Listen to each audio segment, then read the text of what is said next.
મરી જવાનું છે વાત પાકી છે, પણ મહાપુરુષોના કરેલા કેળા ઉપર આપણે હાલવું એ આપણી ફરજમાં આવે છે.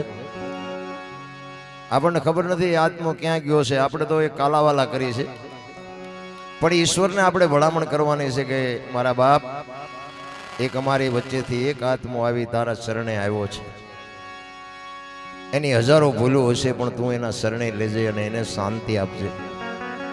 બાકી મરી તો જવાનું છે. સારા કામ કરે, ખરાબ કરે, રામ ને કૃષ્ણ જેવાને દુનિયા છોડવી પડી છે. તમારું મારું કાંઈ હાલે નહીં. કેટલું જીવાય એની બહુ જરૂર નથી, પણ કેવું જીવાય એની જરૂર છે. ખરેખર ધન્યવાદ છે કે વાહે પાછળ આવા સંતાનોને થોડી ખબર પડે છે કે મા બાપની વાહે 5 નામ ઈશ્વરના લેવરાવી. બાકી આ પૈસાવાળા છે ઊભા વાહડા જેવા રખડે, માન બાપ મરી જાય, 2 મણ ગાયું ખડ નથી દેતા, અને કોઈ ભેગું બંધાયું નથી. વાતું બધા કરે છે, હારે ક્યાં લઈ જવું છે, પૈસા તો હાથનો મેલ છે, લાવો એક બીડી તો ઉખાડીને લઈ આવો ને એક જોડી. એમ નથી બાપુ, અહીંયાથી છૂટે એ કરી શકે, છૂટતું જ નથી. મોટા હતા મહીપતિ, ગજબ હતા ગંભીર, સબળ જેના શરીર, મહાણે દીઠા મેકરણ કા, કંસ કૌરવ ને રાવણ જેવા હતા નહોતા થઈ ગયા. તમારું મારું કાંઈ ઉપજે એવું નથી રામ. અરે સમય મળ્યો છે, આનંદ કરી લ્યો, મોજ કરી લ્યો. અને એમાં માનો પ્રસંગ છે, મોટે બોલો માં હાથે નાનપણ સાંભળે, મલક બધાની મજા પછી કડવી લાગે કાગડા. માથી મોટું કોઈ નહીં, જડધર કે જગદીશ, સૌ કોઈ નમાવે શીશ. ઈ અંબા આગળ હાલિયા. તમે છો ને તમારી માના પ્રતાપથી છો, હું છું એ મારી માના પ્રતાપથી. માં ન હોત તો આપણે હોત નહીં. માના ઋણમાંથી હું તો બાપુ ગમે ત્યાં પ્રોગ્રામમાં જાઉં ને, મારી ભલામણ એક જ હોય કે માં ને બાપ ને બાપુ 2 ટાઈમ સારો રોટલો દેજો, જિંદગીમાં કોઈ દી મોળો દી ન ઉગે. બસ જરૂર આટલી જ છે. બાકી તો છે ને બધે દુકાનો ખોલી ખોલીને બેઠા છે. આ કાંઈ વાતમાં ભલે દુનિયા જોવા જેવી છે, હરો ફરો મોજ કરો, એની સામે વાંધો નથી, પણ લાખ રૂપિયાના દાન દેશે ને માં ને બાપ ને જોતું હોય તો 2 ટાઈમ સારો રોટલો ન દો બાપુ, એ ચોપડે ચડે નહીં. લખવું અહીંયા લખી લેજો, મારા જેવું સાચું કોઈ નહીં. માના બાપના બાપુ કાળજા ઠારો ને જો એના આંતળીના આશીર્વાદ મળી જાય ને, જો વિધિના ચકડા ફરી ન જાય ને, તો આપણે ભજન ગાવાનું બંધ કરી દઈએ. ભલા વિધિના ચકડા ફેરવી નાખે. માં તમારી જનેતા છે, ઈ એક જ એક અંતરથી બાપુ ચિંતા કરતી હોય કે મારા દીકરાનો વ્યવહાર બરોબર હાલે, મારો દીકરો સુખી થાય, મારા દીકરાનું ગાડું બરોબર હાલે. આવી અંતરથી જો કોઈ ચિંતા કરતું હોય તો તમારી જનેતા. બાકી હગો ભાઈ રાજી નથી, લખવું હોય તો લખી લેજો રામ. માં તો માં છે. સીતારામ સીતારામ પધારો. માં તો માં છે. ભલા માંથી બાપુ મોટું આ દુનિયામાં કોઈ છે જ. માં બોલો ને મોઢું ભરાઈ જાય. એકાક્ષરી અક્ષરનો મંત્ર છે. હું તો એમ કહું છું કે હવારમાં આ માનું નામ અમરીમાં છે ને, એક હવારે 5 નામ અમરીમાં એટલું બોલો ને તોય તમારી જિંદગીનો બેડો પાર થઈ જાય. ભલા તમારા ને મારા હાથા ભગવાન જ આ છે. ઈ તો બાપુ છે ને બધું પછી છે. આપણા સતગુરુ હોય ને, સતગુરુ ઈ 7મા ગુરુ છે. 7મો નંબર આવે ને ઈ સતગુરુ છે આપણા. તો પછી આગળના 6 ગુરુ કોણ? આ તો ખબર હોવી જોઈએ ને. 1 2 3 4 5 6 પછી 7 આવે. આગળના 6 કોણ? પહેલો જ ગુરુ માં છે. લખવું હોય તો લખી લેજો. પહેલો જ ગુરુ માં છે. બીજો ગુરુ છે એ બાપ છે. જન્મ થાય ને ગળુતી પાઈ 3જો ગુરુ છે. અક્ષર જ્ઞાન શીખડાવે 4થો ગુરુ છે. ધંધો શીખવે 5મો ગુરુ છે. કંઠી બાંધીને કાન ફૂકે 6ઠો ગુરુ છે. અને હમણાં ભરથરીની વાત કરી ને, આ દુનિયામાં બાપુ આ ચકડામાંથી કાઢીને જે દુનિયાની ટોચે પોગાડે ને એ સતગુરુ છે. મારે ગુરુ છે, મારે ગુરુ. હું હમ ખાવા કર્યા છે, ગુરુ પાસે લીધું કાંઈ? ગુરુને કાંઈ દેવું નથી ને ચેલાને કાંઈ જોતું નથી, બધાનું હાલ્યું છે. એમ નથી બાપુ. ગુરુ અને શિષ્યના નાતા તો આખા કંઈક જુદા છે. કહેવાનો મારો મીનિંગ, હું તો આ ભજનમાં હોય ને તો ભજનમાં કહું ભાઈ સમજાતું હોય તો ઉજાગરો કરજો, નકર હુઈ જજો. 2 બગડે એવું ન કરાય. હા પછી અહીંયા કઈ હુજે નહીં, હવારમાં ડખા થાય અને ગાડીઓ અમને ઓલા આવી નાખી રાત રાગડા તેને હુવા ન દીધા. અમારે હવે ડોબા દોવાનું મોડું થયું. આ સમજાય ને તો બાપુ આનો કોઈ મતલબ જ નથી. અને જો ભજન સમજાય ને તો ઘડિયાળમાં ન જોવું પડે ને, બંગાવું ન આવે ને, ચાની જરૂર ન પડે ને, સૂરજ નારાયણ ઉગે જો ભજનમાં બેઠા હોય તો. ભજનમાં આપણે જઈએ છીએ પણ આપણામાં ભજન નથી જાતું, એ માથાકૂટ છે. જો ભજન આપણામાં બેસી જાય તો બાપુ આ જિંદગીનો બેડો પાર થઈ જાય એવી વાત છે. હમણાં વાત કરી ગોળ બંગાળનો રાજા ગોપીચંદને 92 લાખ માળવાનો ધણી ભરથરી હાથ હાથ પેઢીઓ ખાય તો ન ખૂટે એ સાધુ બની ગયા, કંઈક તો નક્કી થયું હોય છે ને. આપણને નક્કી જ નથી થતું, સાચું હોય છે ખોટું હોય છે, સાચું હોય છે ખોટું હોય, ત્યાં ફડાઈ ફૂટી જાય, લ્યો ગયા. આ જિંદગીના બાપુ કોઈ ભરોસા નથી. આપણે અહીં બેઠા છીએ, સવારે કોઈની ચિઠ્ઠી ફાટી જવાની હોય, કોને ખબર છે? કોઈ બાપુ ભરોસો નથી. એક ઘડી હાથી ઘડી અત્યારે હાલતા થઈ જાવ, બસ કાંઈક કર્યું હશે એ જ મેળ આવશે, બાકી જે ભગવાન કાંઈ છે નહીં. રામ મારા જન્મે ને 2-2.5 કિલો 1.5 કિલો હોય, 60-80 વર્ષ જીવે ને પછી મરી જાય ને શમશાનમાં લઈને હળગાવી નાખો અને રખ્યા ભેળી કરીને જોખો એટલે 2-2.5 કિલો થાય. વાતમાં કાંઈ છે ને વચ્ચે ઠેકડા મારવાના છે બધા. બાળક જન્મે એને એનું જે કપડું હોય ને, બાળક જન્મે ને પછી કપડામાં ઉરાવવાનું હોય ને, બાળોતિયું કે બાળોતિયું, એને ગાજ બટણે ન હોય, ખીસું ન હોય, ચેને ન હોય, કઈ ન હોય. અને જેથી આ દુનિયા છોડીને જાવ ને એની માથે ઓઢાડે ને, એને ખાપણ કે કફન કે જે કહેતા હોય એને બાપુ કાંઈ ન હોય, ખીસું ન હોય, ગાજ બટણે ન હોય, ચેને ન હોય. આ વચ્ચે હાથે બુદ્ધિથી ખિસ્સા બનાવીને દુખી થયા છે. અને એ બનાવ્યા પછી ખિસ્સા ભરાણા જ નહીં, બનાવ્યા 4-4 આંગળના પણ ભરાતા જ નથી. એવા બુદ્ધિના ગાળિયા થયા છે. આપણને એમ થાય ઘરે ભલા માણાનો અવતાર. હું તો એમ કહું, તમે તો માલધારી સમાજ છો બાપુ. માણા એક જાનવરને પ્રેમ કર્યો હોય, એના ખોળિયામાં જીવ હોય ત્યાં સુધી જાનવર તમને માર ન ખાવા દે. અને હગા છોકરા જો બાપુ મા બાપને રોટલા ન દે તો અભાગ કહેવાય ને અવતારની.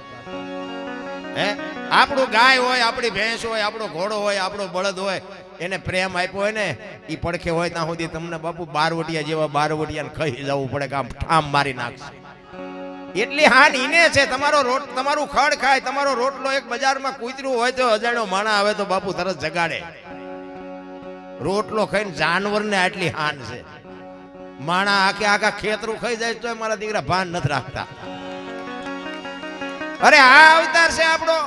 આ મહાપુરુષો તો એમ કે માણાનો અવતાર મળ્યો, કાંઈક કોકને ખવડાવીને ખાજો એમ કે છે. મહેમાનોને માનવી દલ જે બાપુ દાદા મેકરણ કે ખવડાવીને જે ખાય, ભેદું કવિ મેકરણ ભણે, જેનો ઠાકર રાજી થાય. કોકને ખવડાવીને ખાવ ને એમાં.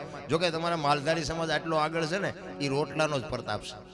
હું આ તમારી આ વખાણ કરવા નથી આવ્યો, પણ આ રબારી હોય, ભરવાડ હોય, આહિર હોય, આ બધા માલધારી સમાજમાં આવે ને, એ બાપુ કબીર બાપુની એક સાખી છે. કબીર કહે કમાલ કો દો બાતા શીખ લે, કર સાહેબ કી બંદગી ભૂખે કો અને દે. આ 2 કામ તમે કર્યા ને એમાં તમારો મેળ પડી ગયો. હા, એક તમને કહું, ભાવે ગભાવે હામો માણા મળે ને, એ બોલે કે ન બોલે, પણ 4 નજર ભેળી થાય તો એ રામ રામ બાપા એટલું તો બોલે. આ રામનું નામ. અને રોટલાનો ટેમ હોય ને બાપુ, પછી ભલે ઘરમાં સાસ ને રોટલો હોય, પણ બાવડું જલીને ખવડાવે. આ રોટલો ઉઈ ગયો છે. નગર તમે વાહનમાં બેહો. હું ગાડી હાંકતો હતો ને અમારા ગામમાં, હું ગાડી લઈને ચારેક જવું નથી. અમારા ગામના રબારી છે ને, એ ખટારો મેં મૂક્યો હોય ને આમ આઘા હાલે.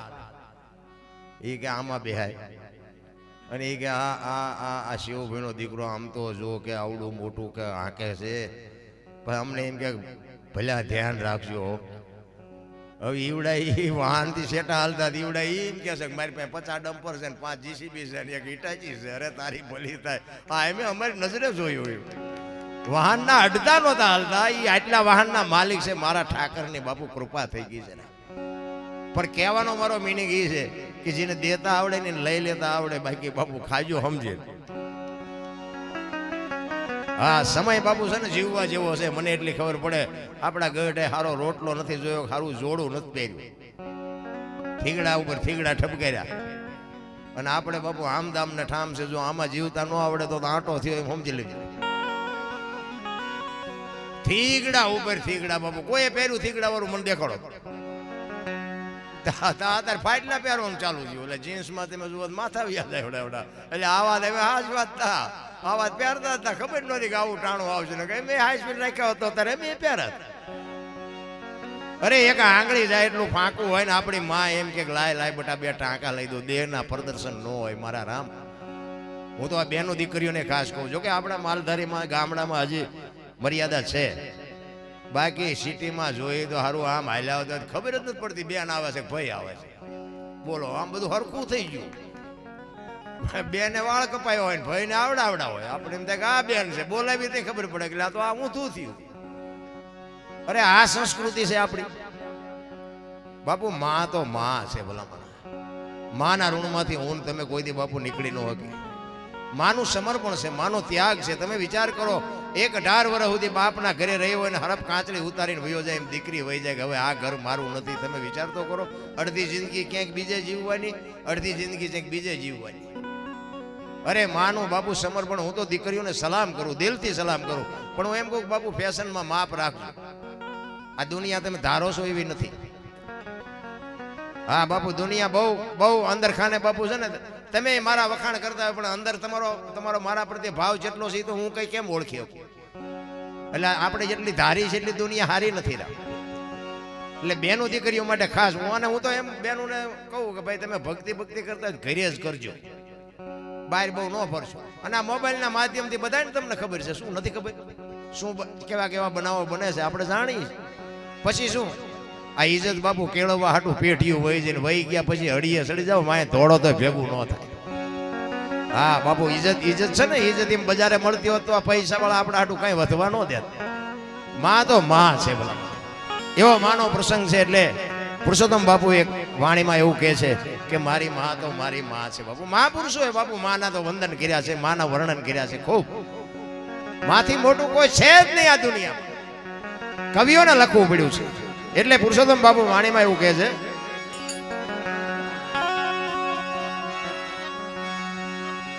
એ જનેતાની તોલે જનેતાની તોલે કોઈ નાવે બીજી, લુખા લાડ લડાવે જગતમાં,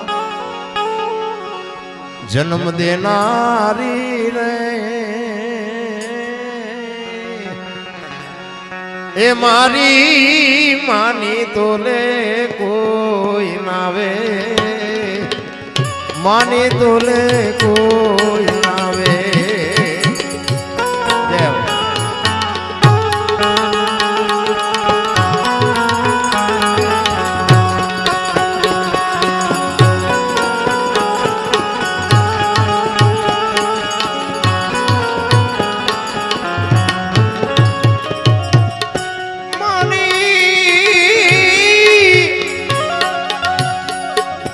માની તોલે કોઈ નાવે બીજી, લુખા લાડ લડાવે જગતમાં.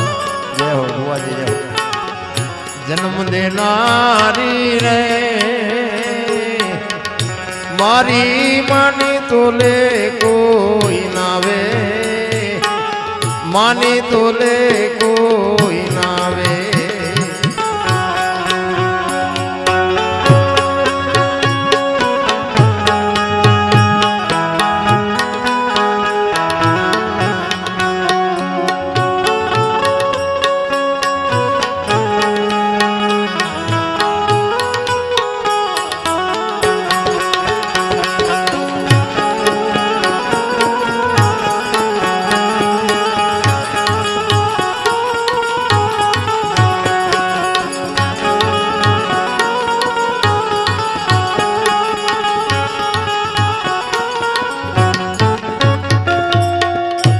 आयवनी में भाई और मान माता, राम ने राजत जावे, राम ने राजत जावे. आयवनी में भाई और मान माता, राम ने राजत जावे, राम ने राजत जावे.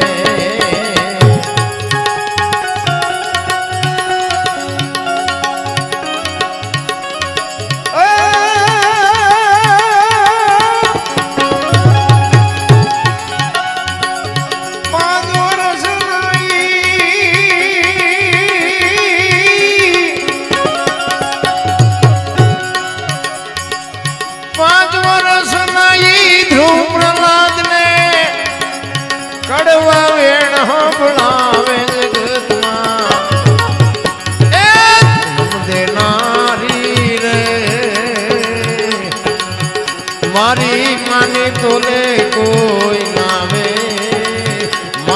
તોલે કોઈ ના આવે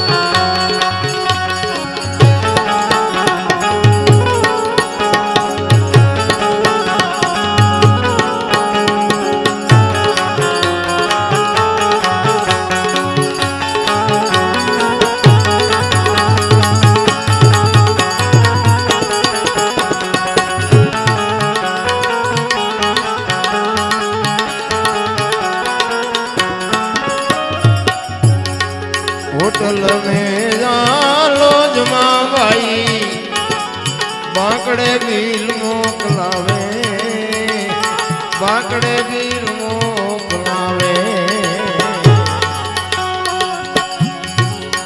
होटल ने जालो जमा भाई बाकड़े बील मोकलावे बाकड़े बील मोकलावे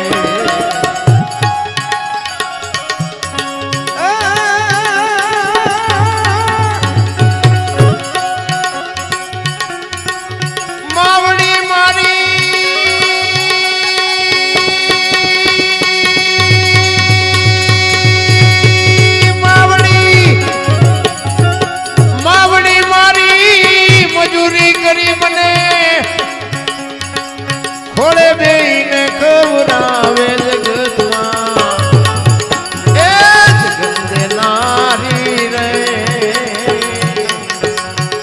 મારી માની તોલે કોઈ નાવે માની તોલે કોઈ નાવે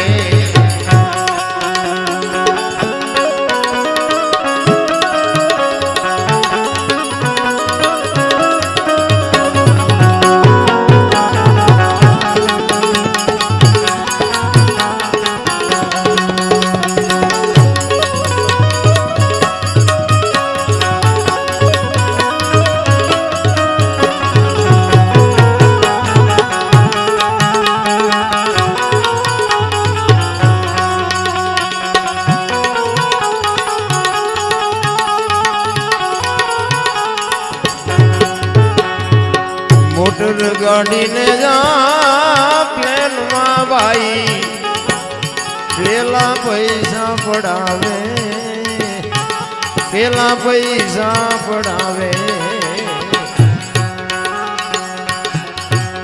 मोटर गाड़ी ने जा प्लेन में भाई पेला पैसा पड़ावे पेला पैसा पड़ावे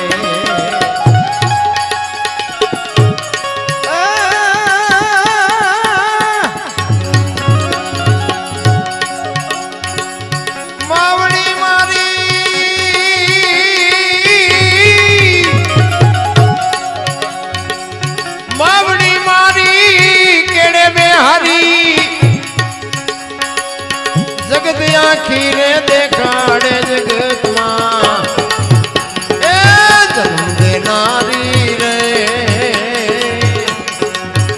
मारी माने तोले कोई नावे माने तोले कोई नावे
દુનિયામાં છે ને માં બે છે.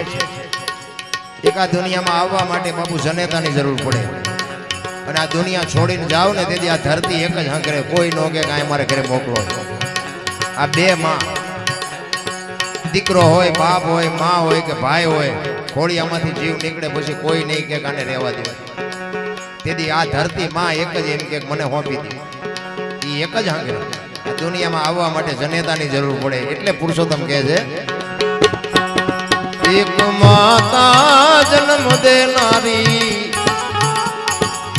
બીજી ધરતી કાવે. એક માતા જન્મ દેનારી બીજી ધરતી કાવે.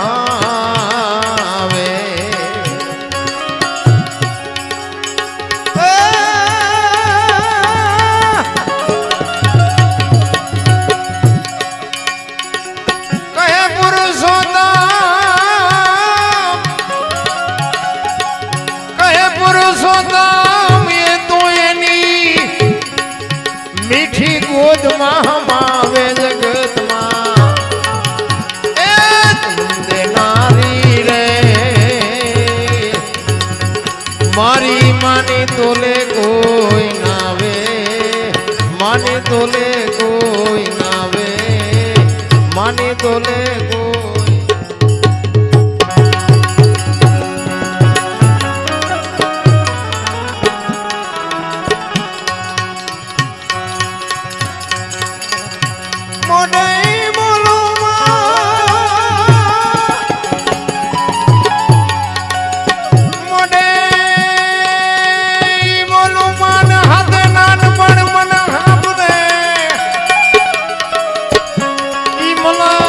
બધાની મજા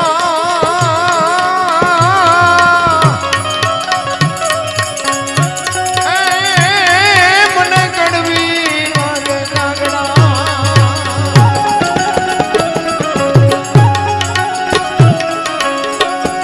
મદઈ નાડું માંડ્યું અને અજા મુજડા ભાઈ ખાય.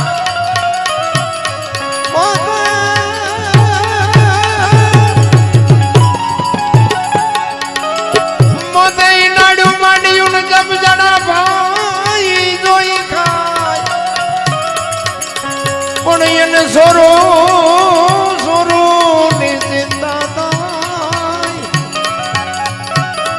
એને કેમ રે વિહરીએ કાગડા, એને કેમ રે વિહરીએ કાગડા. માં છે ને ભાઈ, માં તો માં છે. તમને અને મને બાપુ એક માણસ જેવો અવતાર મળ્યો છે. હું તો એમ કહું હાજનું ટાણું હોય ને જો જીવતી માં હોય ને ઓસરીના ઝેરે બેઠી હોય ને કોક દી ખોળામાં માથું નાખીને પૂછજો માં મારો જન્મ થયો તેથી તને શું વેદના હતી, તને કેવી પીડા હતી બાપુ. કોક દી માને પૂછજો, કારણ કે આપણને ખબર જ નથી એટલે આપણે માને બાપને રોટલા દેવા રાજી નથી. ઈ બાપુ ઈ વેદનાની તો માં જાણે, બીજું કોણ જાણે ભલા. માં છે એ બાપુ, માં છે. એકાક્ષરી મંત્ર છે. માની માં હોય ને એને નાની કહેવાય બાપુ, એને મોટી નથી કીધી. માં તો બાપુ માં છે. માની વાહે જે આવા ધર્મ ને આવા કાર્ય થાય ને બાપુ ધન્યવાદ છે સંતાન. પણ કહેવાનો મારો અર્થ એ છે કે જીવન મળ્યું છે ને બાપુ કંઈક મોજ કરી લેજો, બાકી મરી જવાનું છે. સંતોષનો બાપુ શેઠો હોય તો મજા જ છે. આ જાનવર 84 લાખ યોની છે એવું મહાપુરુષો કહે છે. હવે તમને કહું પૈસાની માયાની જો જરૂર હોય માણાને એક ને બાકી કોઈ જીવ માગતો નથી. આ કૂતરા કાગડા ભેંસો ભૂંડડા બાપુ કઈ જોતું જ નથી ને કે આપણે જે આમ જોવે ને બધું જોવે. હવા ખોરાક પાણી તડકો ટાઈટ આપણને જે લાગે બધું લાગે. આપણી માં જેમ આપણને પ્રેમ કરે એમ બાપુ ઈ એના બચ્ચાને પ્રેમ કરે જ બાપુ. એ કૂતરી વિયાણી હોય પાણી જી આવજો અખતરો કરવો હોય. આપણી જનેતા જેટલો પ્રેમ કરે ને એટલી જ બાપુ ઈ એની જનેતા એને એટલો જ પ્રેમ કરે છે. પણ બાપુ છતાં એનું કોઈ કુટુંબ તમે ભાળ્યું હોય તો મને કહો. એક પક્ષી હોય, એ પક્ષી બાપુ એક ઈંડું મૂકે, એનો સમય થાય ત્યાં સુધી ઈંડાની રખેવાળી કરે.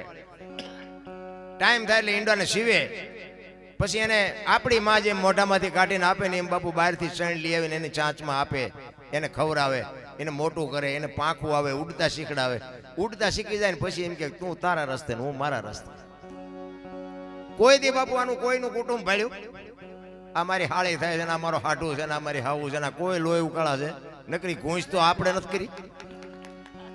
આ ઘૂંસ તો આપણે કરી છે, અને ઘૂંસ કરી છે પછી હવે તેમાં આપણે વેઠવું તો આપણે જ પડે ને. બૈરું ઘરે એમ કે તેલનો ડબ્બો ખૂટી તો લાવી દેવો પડે. આપણે લેવા ગયા હતા કે બૈરું ની હાથે આવ્યું નથી, આખું ગામ ઘોડું લઈને ગયા હતા અહીંયા.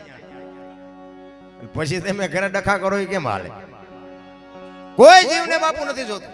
પ્રેમ તો આપણા જેટલો ને જેટલો જ કરે છે, પણ બાપુ એને એને એને પકડાણું નથી. આપણે પકડાઈ ગયું છે. હું આમ કરી લઉં, હું આમ કરી લઉં, કાંઈ નથી થતું. આ મેં મકાન બનાવ્યું, મેં ભેંસું લીધી, મેં ટ્રેક્ટર લીધું, મેં વાડી લીધી, તો જાવ તાર લેતા જજો ને બીજા વાપરશે. અરે કાંઈ છે નહીં રામ, મોજ કરો, હળવા ફૂલ થઈ જાય. કોઈની માથે વજન નાખ્યો જ નથી, લઈને ફરે બધા. મેં કર્યું, મેં કર્યું. હું ને મારું મનનું કારણ છે. ગંગા સતી વાણીમાં કહે છે ભલા મને, હું અને મારું જો મટી જાય તો કાંઈ છે જ નહીં.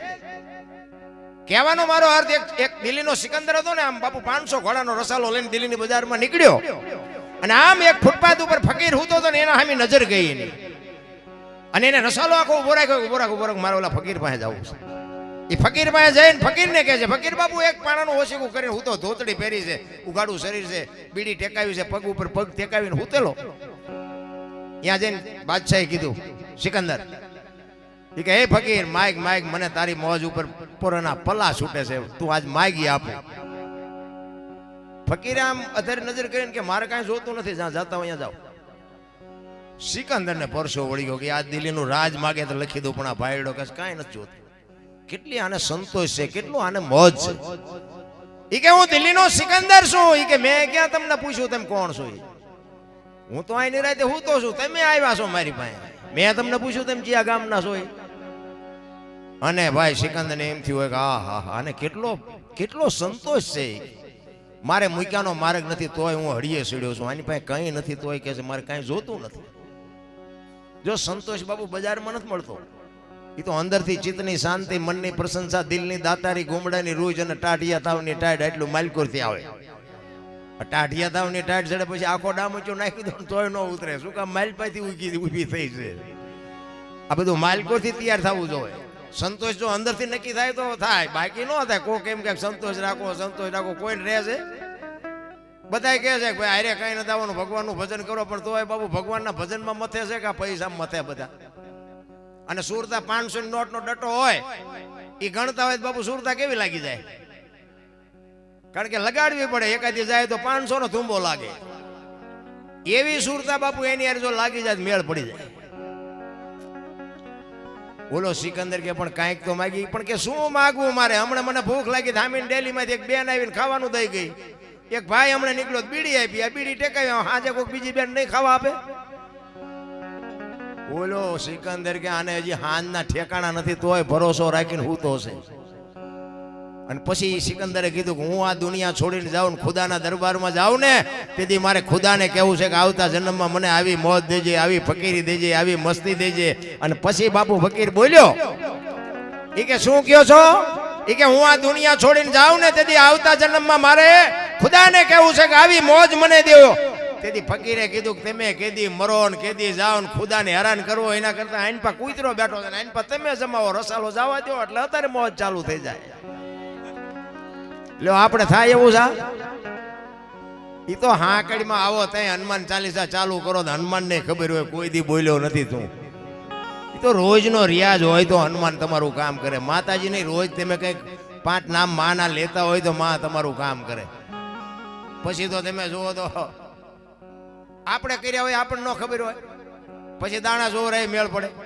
હા ભુવાજી બેઠા કહું અમારે ત્યાં તમે જોવો ને તો લાઈનો લાગી. બોલો અહીંયા એમ કે કાલ લઈને પમદી આવજે. બોલો એટલે આમાં એટલી બધી ગળદી? કરોડપતિ જોર આવે છે, કરોડપતિ. તો તમે જેને નડ્યા છો તમને નહીં ખબર હોય. એમાં માતાજી ને ભુવાજી શું કરે? હું ને એક દાખલો આપું કે કોઈ પરબનું એક કોઈ ફ્રીજ મુકાયું હોય. પહેલા તો પરબું બંધાવતા, કોઠીઓ મૂકતા. અત્યારે કોઈક સગવડ વાળો માણા હોય તો કે ભાઈ આપણે એક ફ્રીજ મુકાવી અને માણા આવતા જતા પાણી પીવે. હવે આ ફ્રીજ મૂક્યું હોય ને, અહીંયા ઓલા ગ્લાસના લોટા હોય, હવે એને હાકડે બાંધી રાખ્યા હોય. બોલો ગ્લાસને લોટા. હવે આ ભેંસું લઈ જાય છે? આ માણા નો લઈ જાય એ હાટું જ બાંધ્યા હોય ને. હવે એમાંથી ગ્લાસમાંથી આંકડીઓ કાઢી પછી થેલીમાં નાખો અને ઘરે આવો ને કંઈક વાંકું વમું થાય પછી ભુવાજી પાસે જઈને પછી તમે દાણા જોવરાવો તો એ માતાજી ભુવાજી એક એ ગ્લાસને ગોઈ દે એ જડે ગ્લાસ. પછી કે 4 મહિને મચવી પણ માં કઈ કહેતી નથી પણ માં તમે 4 પેઢીઓ મચશો તો નહીં કે તમે અલા ઓલો અંદર બેઠો હોય તો સાચો જ છે, પરમેશ્વર પોતે છે ઈ તો કે ઓલો ગ્લાસ લીધો ઈ જ છે આ. પણ આટલા માણા વચ્ચે બોલી ન કે મેં ગ્લાસ સોર્યો છે કર્યા છે ઈ તો બાપુ અંદર તમારો બેઠો છે ને ઈ પરમ તત્વ પરમેશ્વર પોતે છે. તમે ખોટું કરો ને આ એક દહની નોટ અહીંથી તમે કોકનું ધ્યાન ન હોય ને કે આપણે ખિસ્સામાં નાખી દે ને તો અંદર બેઠો એ તો કહે જ કે આ તારી નથી રહેવા દે. પણ મન તમારું ઠેકડા મારતું હોય ને બીજી વખત આત્મા નો કે અને મન જ માર ખવરાવે છે. માર ખવરાવે મન બાપુ, નકા આત્મા તો તમે ખોટું કોકનું કરતા હોય એટલે અંદરથી અવાજ આવે કે રહેવા દે આ ખોટું થાય. તમે કોકને લાફો મારો ને તો અંદરથી એક અવાજ આવે કે ભગવાન માથે છોડી દે. તને કોઈને કીધું લાફો મારવાનો? તમારથી કરમ બંધાઈ ગયું, કરમ તમારે ભોગવવું પડે. કરમની ગતિ હજી કોઈ સમજી જ નથી ગયું ભલા. તમે જો રામને આપણે અગરબત્તી કરી, રામ જેવા રામને 14 વર્ષ વનમાં રખડવું પડ્યું. શું એનું કરમ? જેનું અડધું અંગ માં ભગવતી બાપુ મિથિલા નરેશની દીકરી સીતાજી અયોધ્યાના મહારાણી બન્યા, મોડિયો ઉતાર્યો, આખી જિંદગીમાં હારો દી નો ઉગ્યો. બાપુ એ દીકરીનું શું કરમ હશે? જાણે તો ઇતિહાસ આખી દુનિયા જાણે છે. દ્રૌપદીના ચીર લૂંટાતા ત્યાં કોણ નતું બાપુ? કાળના જડબા ઝાલીને ઉભા રાખે એવા પાંડવો હતા. કેવા કેવા સિદ્ધ પુરુષો બેઠા હતા. એ દીકરીનો શું ગુનો હતો આખી દુનિયાને ખબર છે. શું એનું કરમ? અખિલ બ્રહ્માંડનો માલિક કૃષ્ણ પરમાત્મા જેને આખા વિશ્વનું સર્જન કર્યું હોય એને ખબર ન હોય કે આ બેસ તો ભીલ મન બાણ મારશે ને ખબર ન હોય. અખિલ બ્રહ્માંડના માલિક કૃષ્ણ પરમાત્માને બાપુ ભીલના બાણથી વિંધાવવું પડ્યું. એનું શું કરમ હશે? થઈ થાવીને થાશે આવો ત્રિકાળ જ્ઞાની મહાપુરુષ ગંગાનો પુત્ર ભીષ્મ છેલ્લે બાણની પથારીમાં ઊભું પડ્યું. એનું શું કરમ હશે? તો આપણે જોવું જોઈને કેટલાના બૂસ માર્યા છે આપણે નહીં ભોગવવું પડે? અરે કરમ કોઈ દી છોડે નહીં, પછી ભલે હોય ભગવાન પરાસીના પીપળે તેથી ભીલે લઈ લીધા પ્રાણ. કરમ કોઈ દી કોઈને છોડે નહીં. રામ ભીષ્મ જેવો બાપુ એક યમના દૂત આવે એનો જીવ લેવા માટે અને દૂતને એમ કહી દે અત્યારે વિયોજા 6 મહિના પછી આવજે. પોતાના મૃત્યુને રોકી શકે એવો સમર્થ ને સિદ્ધ પુરુષ એને છેલ્લે બાણની પથારી મળી. તમે જોવો તો ખરા. તો આપણું શું આવે આમાં? કૃષ્ણ પરમાત્માની બાપુ 18 દિવસના યુદ્ધમાં કૃષ્ણ પરમાત્માની પ્રતિજ્ઞા તોડાવે એવો સમર્થ પુરુષ જેની જનેતા ગંગા. વિચાર કરજો, છેલ્લે જ્યારે યુદ્ધ થયું અને પછી કૃષ્ણ પરમાત્માએ અર્જુનને કીધું ને કે માર બાણ, શિખંડીને જોયો એટલે ભીષ્મએ મૂકી દીધા બાણ હથિયાર. અને પછી બાપુ અર્જુનને કીધું કૃષ્ણએ કે હવે બાણ માર. એ કે પણ હથિયાર મૂકી દીધા. એ કે એટલે જ કહું છું ને કે ઓલો એક નહીં જીવવા દે. તમારી તાકાત નથી ભીષ્મને તમે જીતી શકો. અને રૂએ રૂએ બાણ માર્યા ને કૃષ્ણ પરમાત્મા ને અર્જુન બે અહીંયા ગયા ને ઈ જ વખતે બાપુ માં ભગવતી ભીષ્મની જનેતા બાપુ માં ગંગા પ્રગટ થઈ. થકેલ ત્રાંબા જેવી આંખો કૃષ્ણની સામે જોયું. મધુસૂદન મારા દીકરાને તે દગો કરીને માર્યો ને. બાકી અર્જુનની આગળ તે શિખંડીને રાખ્યો હતો ને પણ એ જગ્યાએ કદાચ તું ઊભો હતો તને ખબર પડત કે ગંગાના ધાવણમાં કેટલી તાકાત છે. આનું નામ બાપુ જનેતા કહેવાય ને આનું નામ દીકરા કહેવાય.